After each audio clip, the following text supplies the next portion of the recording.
So those buildings have been neglected for too many years, and the damage from the earthquake is actually only part of it. There's so many hundreds of structures, even though they're still standing, they're so threatened to also collapse in the next, smaller Sternberg. So we're having a, huge problem on our hands here, and also a huge challenge to get the necessary materials, not just the timber, but also the brick, all the special historic carved shaped brick. It will take years to produce all those materials.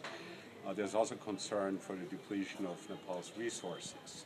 Nepal has a shortage of timber. Timber is extremely difficult to come by, very expensive.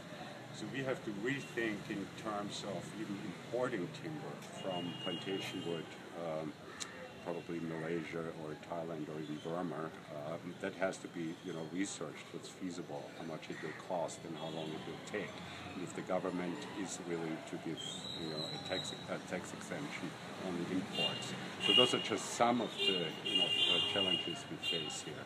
And the army, they spend about a week bringing here, bits and pieces, fragments, split beams, columns, parts of windows, doors, and basically stacked it all in a big pile. And now for the last 3 weeks, the carpenters, they're master carpenters, are working on this huge puzzle to find, the tiniest little pieces and match them to door frames and window frames, and they've done an amazing job. They already recreated pretty much, 60-70% of the windows here. And what's so interesting is that the damage is not as severe as you would imagine. Of course, there are lots of little bits and pieces broken off, but all in all, these windows can be reused for the reconstruction and will be reused probably a few years down the line when the money has been raised. Charnarayan Temple is, I believe, 1540s or 1560s, so it's the oldest pagoda temple we have here in the Durbar Square, or rather had.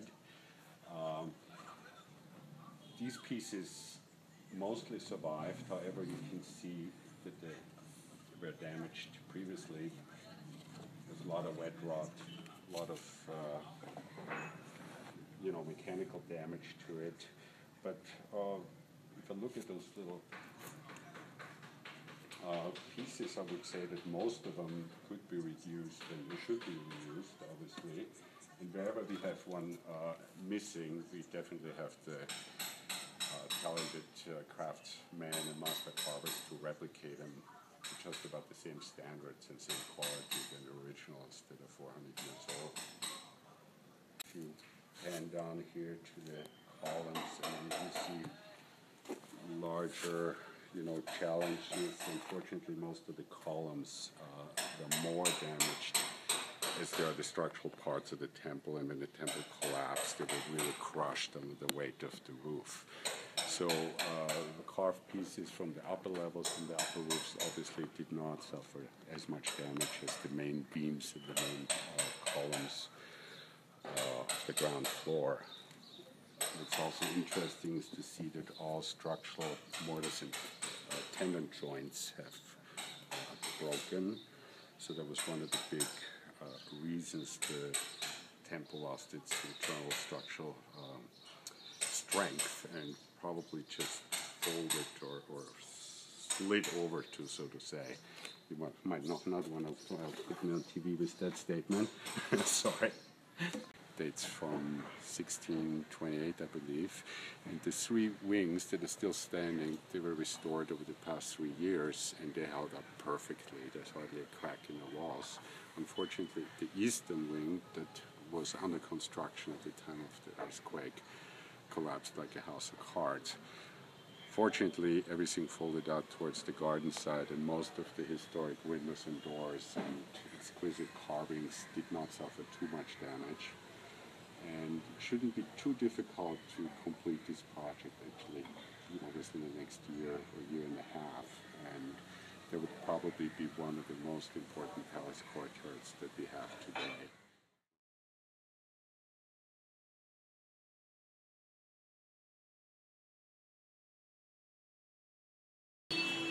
Well,